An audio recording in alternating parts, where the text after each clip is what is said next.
This is Short Hammer. It is the 1st of August 2021, and this is Trading Zones. This is going to be incredibly short and sweet, off about an hour's sleep, but I want to just share my watch list and what I'll be watching this week. So, the cues, what do we see? So, if we zoom out a little bit, we have been on an uptrend, even with these pullbacks. Just it's been so strong, right? Um, and even when tech was kind of going sideways, um, the cues have been strong. So for me, let me broaden this a little bit because I want you to see my lines and my levels to the best of your ability. And there we go. Oh, that should do it. So I believe last video our expectation was that we may potentially see a dip into this area, the 1493 by 1508, and that might provide a dip buy, but we didn't get that.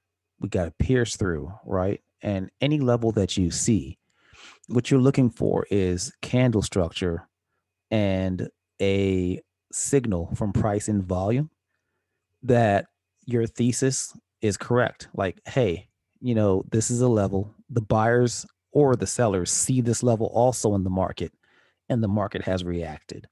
If you don't see a reaction to the level, that might mean that at this point, the buyers or sellers don't see that as a significant area currently for there to be a reversal or for there to be a potential continuation, right? You never know. So you watch for confirmation. You never jump in too early. You wait for confirmation, and your confirmation comes from price and volume that sort of validate the direction that you've chosen to take the trade.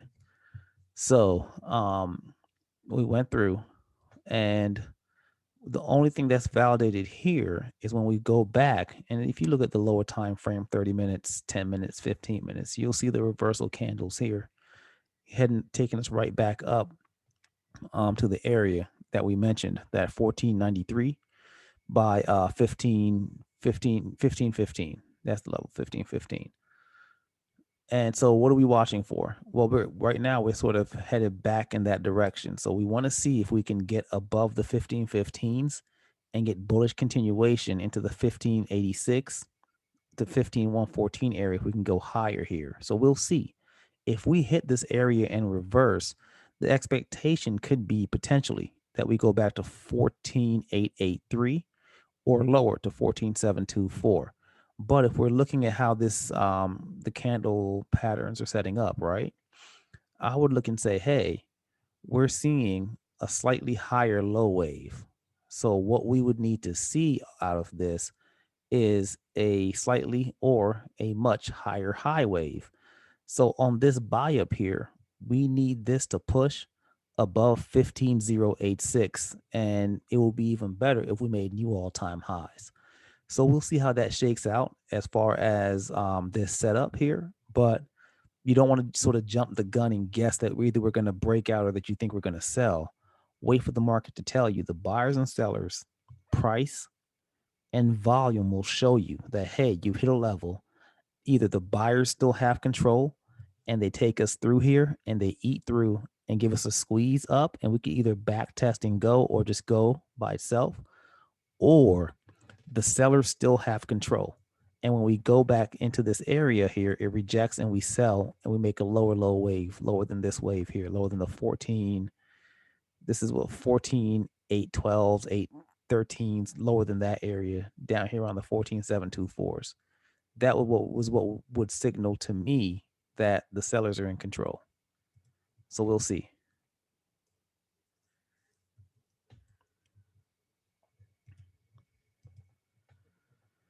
MES. So looking at the MES, kind of going sideways here. So for me, I want to wait for a clear break of these all-time highs here. Looking at these 4420 area, a clear break of that, or I would like a clear breakdown below the 14,370s, right? I want this to get a clear breakdown to the 14,353s. That's what I'd love to see. So we'll see if any of that happens. But as you can tell, looking at this candle structure to the left from the 14th and the 13th of July, that pullback into this area, this is an area of contention. Look at all these upper wicks here, then here, and then here up top, right? You see that this could be an area that the buyers and the sellers might want to do a little bit of battle. So rather than jump in there with them, wait for a direction. And once you find the direction, then you follow it, right? So I'm waiting here. I don't really have a direction here. To me, this is sort of channeling and going sideways. But when we explode outside of the 4,380s or 4,370s to the downside, right, then I'll take it to the next level, which is the 4,353 or the 4,333, right? So if we go the other direction, I want to break up the 4405s, and then I want to see a clear break of the 4420s and higher highs, and then see the increase in volume to go with the increase in price. And that will let me know that I should be looking for a bullish setup. But right now, for me, I have no setup whatsoever on the MES.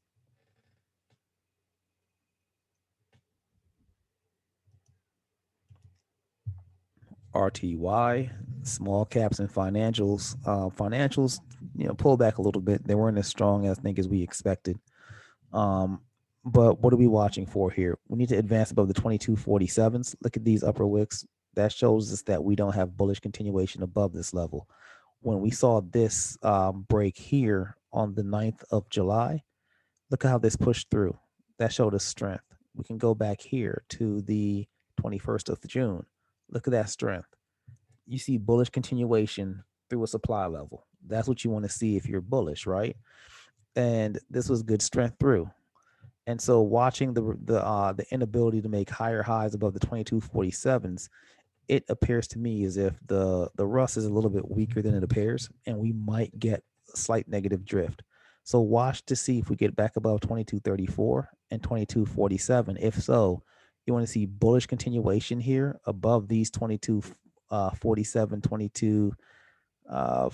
55-ish area. You want this to go straight up, and then you want to see us to hit our head on the 2290 would be nice, 2301s. If we don't do that, if we stay slightly bearish, then we head back down. Then keep your eye on the 2211s, then 2199s. We'll see how this plays out. But I think this is a really interesting setup. And I think that battle of narratives between how great low interest rates are and how bad inflation is, it's going to come to a head. And we'll see how the market overall deals with that, sort of figuring out how to dial back the stimulus money and to maintain growth just based on just the flow, natural flow of capitalism, natural flow of the economy. And I think we kind of don't know where that lies right now, because for the last 18 24 months the market has been artificially, and I know people are going to say it's always artificially stimulated. That's true. But with the slash in interest rates and with the amount of federal dollars that have been poured into the economy because of COVID, I think this is an unprecedented time, and that we kind of don't know how this is going to impact our system, not just short term, but in the long term, and how the market is going to interpret that, right? Because it's not necessarily the impact that's as important. Well, the impact is important, but from a market perspective, and if you're a trader, the reaction the market has to the thing is actually more important from a market perspective than the thing itself. So whatever the news may be, or the thesis may be, or the theory may be, that's not as important as the market's reaction to it.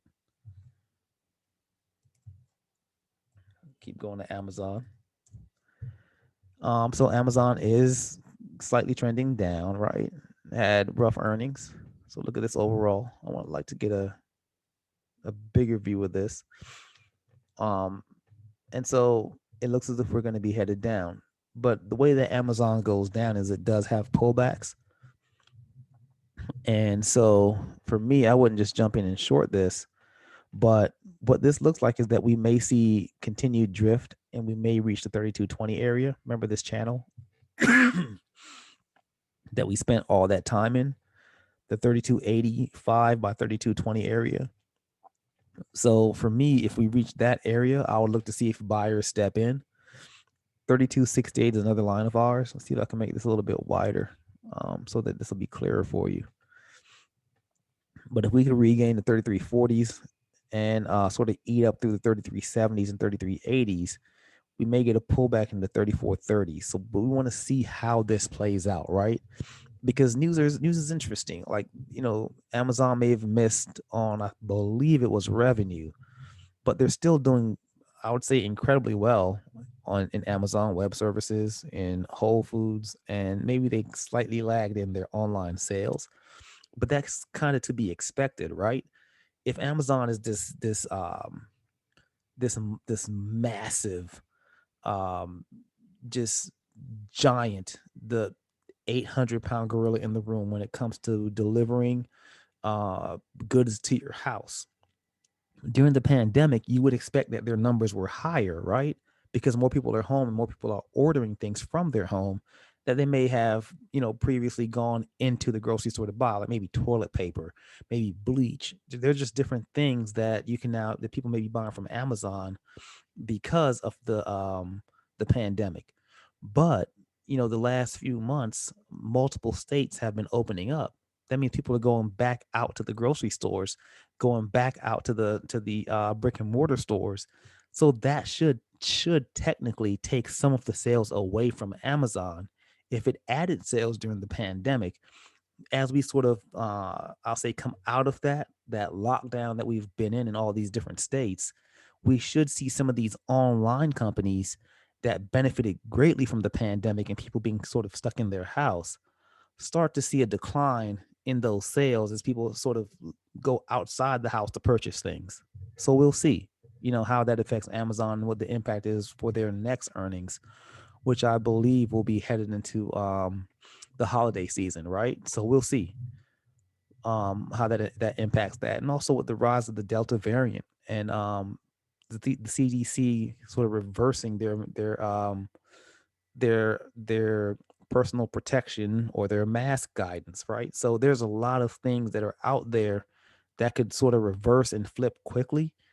And I don't think we're going back to full lockdown, but things may get a little bit uncomfortable for people where they may not be as comfortable going into a grocery store or something like that. But that's not.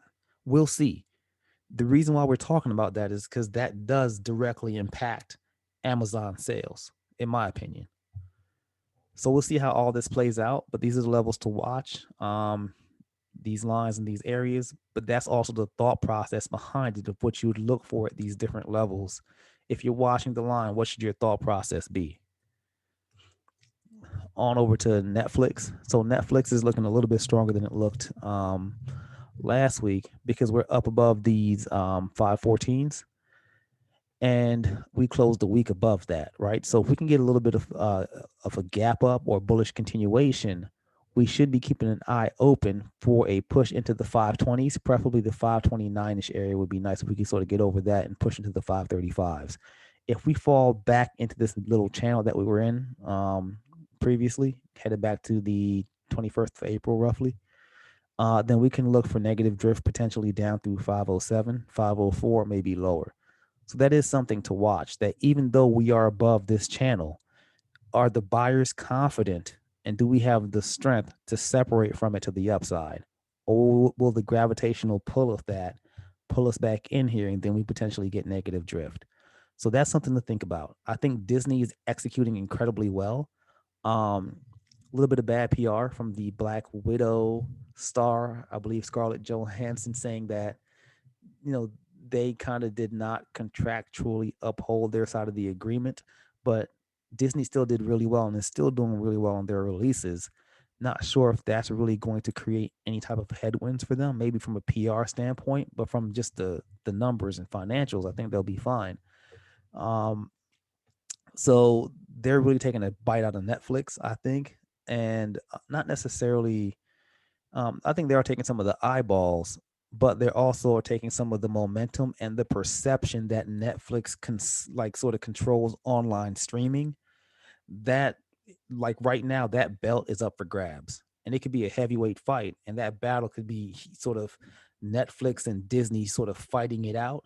But little brother or little sister, however you wish to see it, would be Amazon is really making strides in that arena, because I believe they've done really well with the last few movies, the Tomorrow War, um, the Rainbow Six stuff. They're doing really good, I believe, with their movie catalog, and them purchasing um Metro Goldwyn. I think they're definitely going to do some great things as far as nostalgia and releasing things around that, right? So I think they're slightly copying the Disney blueprint.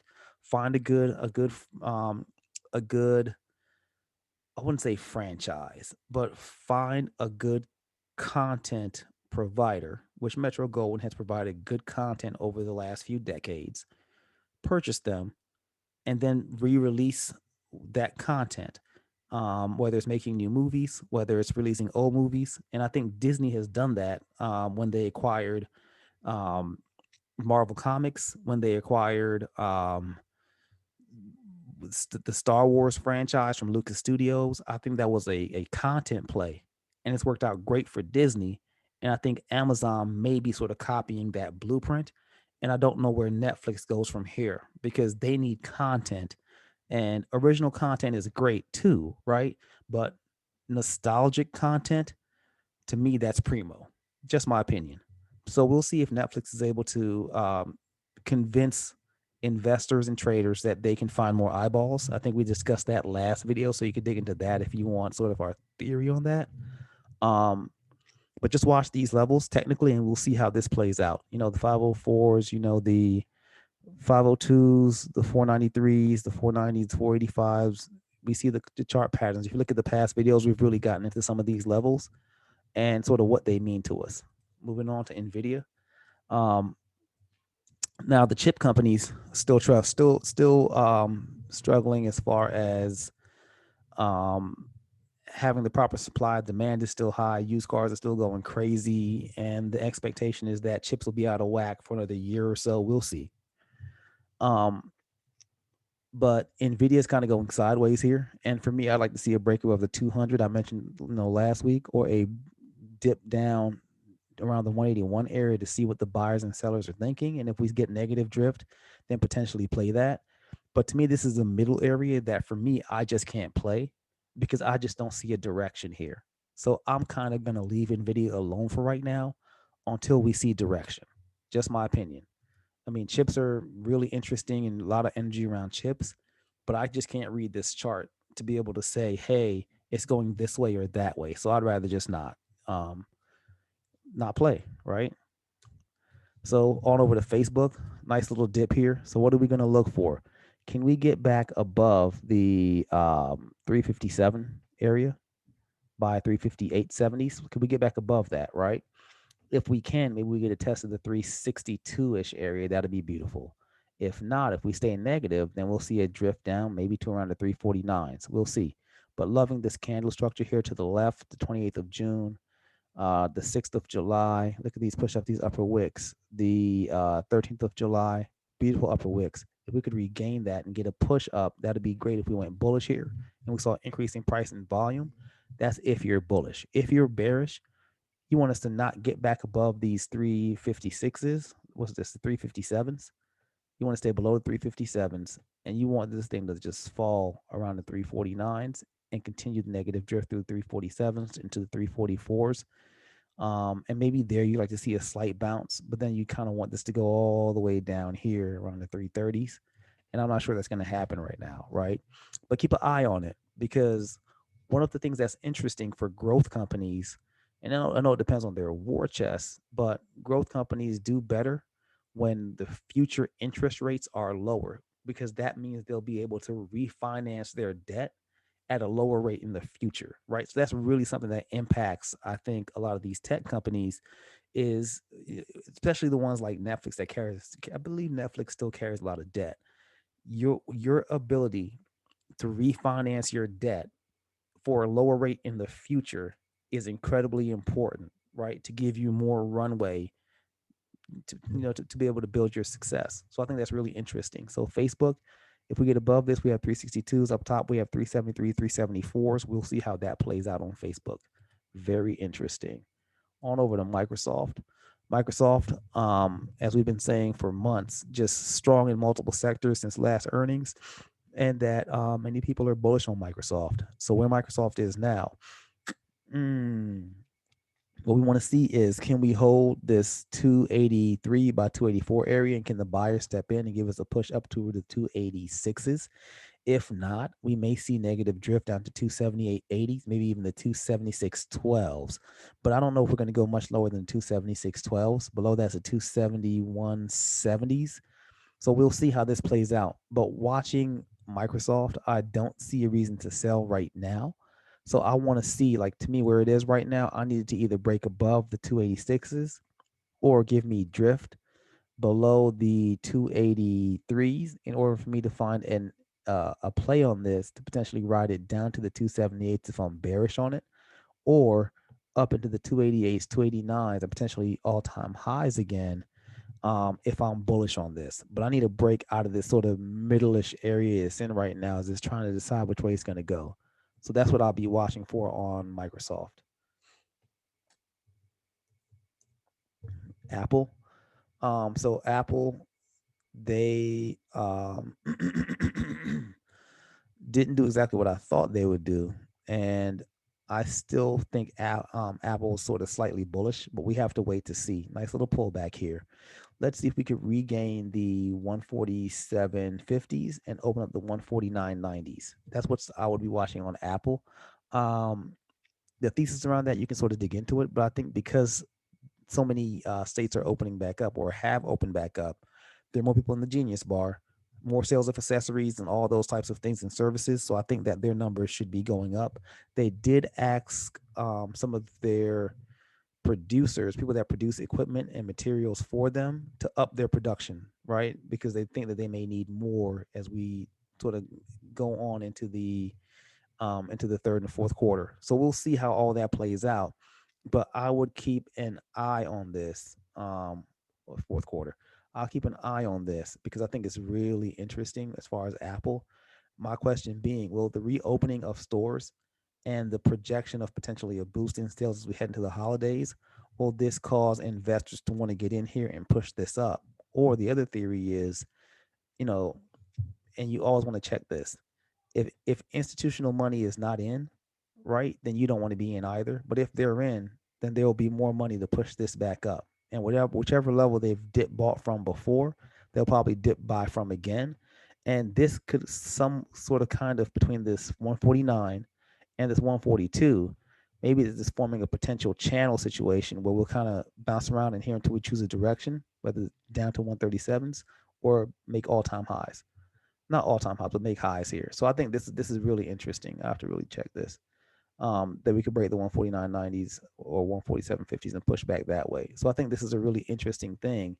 Is this a potential channel situation that is forming up here? And I'll be watching for that to see if that's the case. But numerous ways you can play that. One last stop. Intel, still nothing there for me until it gets above the 55.70s. I'm not touching Intel. Chip company, yes, but I'm not interested right now. There needs to be more there, right? I don't like where we are right now. If it breaks above this 54.10 area, maybe someone is interested and wants to take it into the 55.70s.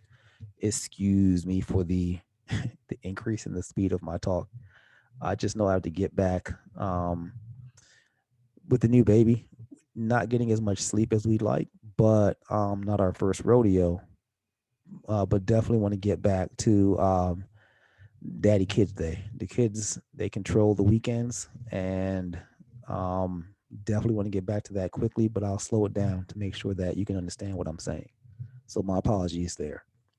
So we'll see if Intel is able to climb back into the 55.70s and potentially climb up into the 58s. But for right now, I'm not really touching it. Don't like this lower low wave here, lower than this wave. There's a lower wave. Maybe if we looked on a bigger chart and a higher time frame, we'd see a different setup. but this still just looks weak to me, right? We need to get above the 58s. And until we do that, I still think that even from the 55s, if we get a push into the 5690s or 5880s, there's still a potential for a retrace and for us to make another lower low wave. That's what I believe on Intel. I could be 100% wrong, but that's just my perspective. And so just because of that, I'm not in a rush to jump in. Looking at CMG, it's the bull in the market. Look at that push. Just I think everything that we said last week, you can sort of replay that video, go to CMG. Just think it's a very good company, very powerful. And we talked about a lot of the technical setups on that. For me right now, I just think this thing is going to continue to grow and continue to go up. Um, I'll wait for a strong retracement to look for an opportunity to get in. But as of right now, I'm going to leave it alone. But these are some of the levels that we have: the 1716s, 1754s, 1778s, and 1799s. And there's some levels down here also. You can see. You can sort of pause the video if you want to get these levels in. But we'll see. I think this is one of those companies that you don't want to be on the wrong side of the trade.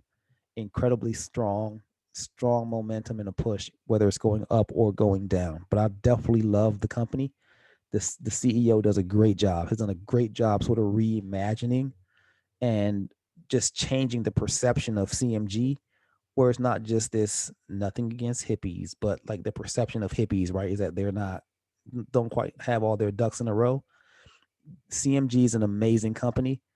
This guy's done a great job since he came over from Yum Brands, I believe. I think he used to run Taco Bell, but he's done a great job with CMG running this company up and sort of building it right. Just my opinion, just from what we see, right? There may be some sort of details that we don't know, but everything that we've seen from him, what he said in his vision, has been incredibly strong, in my opinion. McDonald's broke out of this channel. Well, now we're up top here. So the thing I want to look for is see if McDonald's creates a new channel, right? Because it's one of those stocks that likes to go sideways. So I'll be watching this closely. We're post earnings. I'm gonna have to read through those earning transcripts. I really haven't had time, but once I do, I kind of see what they're thinking. I don't know if I wonder if the pandemic kind of negatively affected them from this standpoint. Yes, they did a great job as far as allowing home deliveries, right? As far as whether it's Uber Eats or it's, I believe it's DoorDash or whatever company to deliver food, they've done a great job of that. Their drive-through has always been excellent, right? And menus are very simple, straightforward. Just their entire structure seems designed to overcome a pandemic. But I wonder if they've lost some of that. That someone you sit in there, you eat a Big Mac, you sit long enough, you go buy another one. Have they lost that little extra bump that they may get from someone coming into the store and kind of getting the big eyes and the big stomach and wanting to purchase a little bit more than they could handle? Have they seen a slight, maybe that hasn't been as good, so we have to see. But McDonald's, I'm just gonna wait to see sort of how this chart sets up and wait for it to settle in. And I might be looking to sell some premium a little bit out of the money on this one, but I'm gonna be watching it. If we make higher highs, then I will believe the hype, and I'll probably be looking for a long setup. But I believe that it could be a sideways to down setup here. So I'm gonna wait to see how all this plays out. Right. I just need to see buyers, and I need to see extension above here for it to really squeeze. But I'll be watching this closely. This extension was beautiful, right? And so I think that from where we are now, it would be slightly foolish to think that this is just going to turn around and sell off immediately. So just waiting for the setup on McDonald's that I like, and I'll definitely be looking to place a nice trade on that. Not trading advice, just my opinion. And let's not leave out Tesla. And Tesla is above our 650s, and I think we may be off. We just need to clear these upper wicks here. If we get above 713, then for me, I think that we're going to be headed to the 780s, but you have to watch it, right? Because the news comes out fast and furious on Tesla. I believe Elon mentioned that there was slight worry as far as chip production. And so he may believe that some of those numbers that they're expecting to do for this year may not be, then it may not be able to meet them because of the what's the word? The challenges and the supply issues in the chip market. But at the same time, the numbers I think he said was that he believed they would hit all their marks anyway, even though that there are headwinds from the lack of chips. Um, I think he was still confident, and I believe they pushed off the, was it the pickup? I can't remember, but one of their trucks, I believe they pushed back till next year because of the challenges with getting those chips for the vehicles. So we'll see. But above 651, I'm watching the 713s next. Great recovery here. Um, don't bet against Tesla. And so we'll see if we're strong through the 713s. And from that level, then I may look for a play into the 780s. But I'll be watching this closely. If we happen to retrace here and these upper wicks happen to be the top, then I'll be looking to see if we see a buy down here in the 630s to 640s. But if you look at each one of these down waves, the previous wave has been, this is the first wave, next wave a little bit higher, next wave a little bit higher, this wave a little bit higher. So what we need to see is a break above these upper wicks here around the 690s. So a push into the 713s will be beautiful here. JPM, not interested unless we're above the 154.70s. Then we may watch for a push to the 156.70s. Or if we dip, I want to see a break below 149.30s to open up the 147s for us. But not in any rush on this. Financials are slightly under pressure.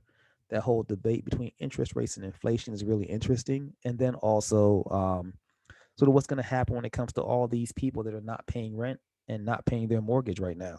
Sort of how that's going to resolve, I think, is going to be really interesting. To unwind that is going to take a genius, and we'll see. Goldman Sachs, one of my favorite financial companies, needs to get above the 379s and needs bullish continuation through the 382s, in my opinion.